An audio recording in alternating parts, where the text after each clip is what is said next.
Have you ever felt like you're working hard, but your results just aren't matching the effort?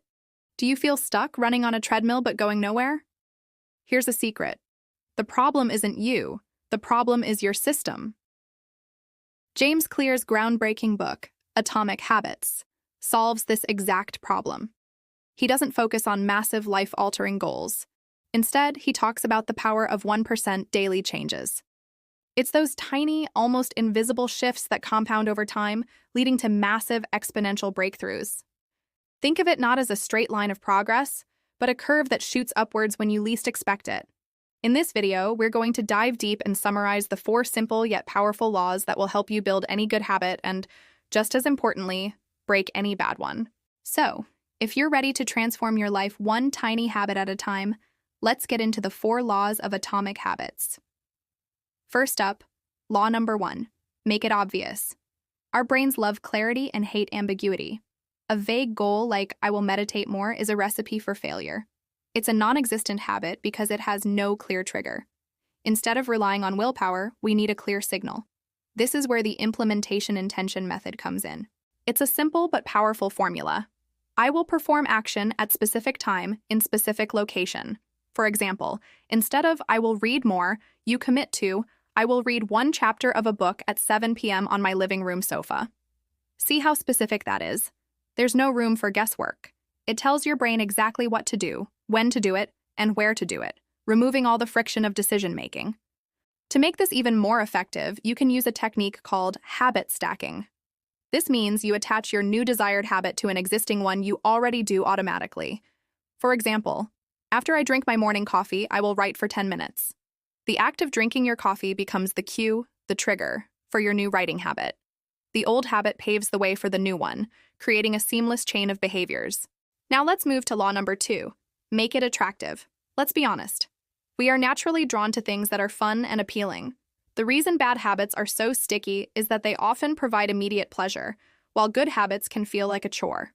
The secret then is to make your good habits genuinely appealing. How do you do that? Use a strategy called temptation bundling. This is where you pair an action you have to do with an action you want to do. For instance, maybe you dread running on the treadmill, but you absolutely love listening to your favorite true crime podcast. The rule becomes, I can only listen to my favorite podcast while I'm running on the treadmill. Suddenly, running isn't just about exercise. It's about catching up on the latest episode. You start to crave the run because it's linked to something you enjoy. Another powerful way to make habits attractive is to leverage social influence. We are wired to imitate the behaviors of those around us. If you want to read more, join a book club where reading is the norm. If you want to get fit, join a gym class or a running group where everyone is encouraging and committed. When your desired behavior is the standard in your community, it becomes the attractive and normal thing to do. This brings us to law number 3. Make it easy. Think about it. The more friction, the more steps involved in an action, the less likely you are to do it. We are biologically programmed to conserve energy. So, the cardinal rule for habit formation is to reduce friction. Make starting as effortless as possible. We often fail because we try to do too much too soon. We go from 0 to hero and then burn out. The solution is the 2-minute rule. Scale down any new habit into a version that takes less than 2 minutes to start. Read 30 minutes a day becomes read 1 page. Do a 45-minute workout becomes put on my workout clothes. The goal here isn't about the result. It's about mastering the art of showing up. Starting the habit is the most crucial step. Once you start, it's much easier to continue. You should also design your environment for success. Make your good habits the path of least resistance. If you want to drink more water, place a water bottle on your desk. If you want to practice guitar, leave it on a stand in the middle of your living room, not packed away in its case. Conversely, increase the friction for bad habits. Want to watch less TV? Put the remote in another room. By making good habits easy and bad habits hard, you're no longer fighting a battle against yourself.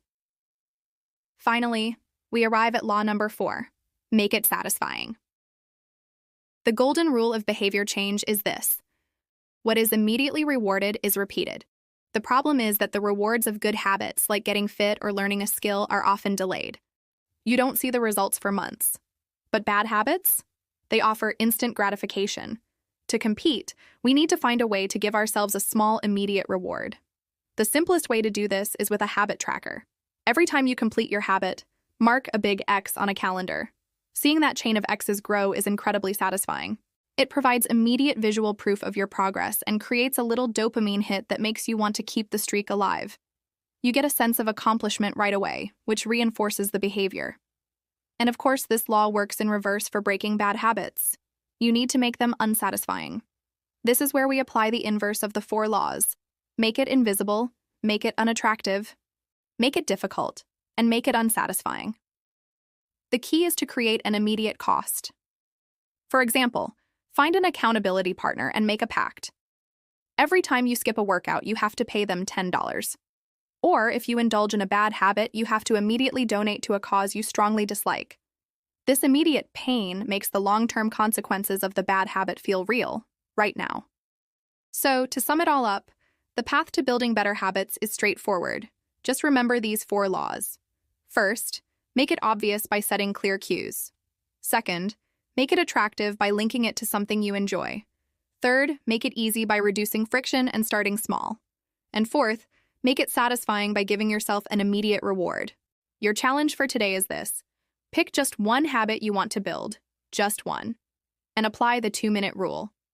What is a 2-minute version of that habit you can do right now? A year from now, you will be amazed at where that tiny action has taken you. If you've read Atomic Habits, what was your favorite lesson from the book? Let me know in the comments below. Thank you so much for watching. If you found this helpful, please give it a thumbs up, subscribe for more content, and hit that notification bell. See you in the next one.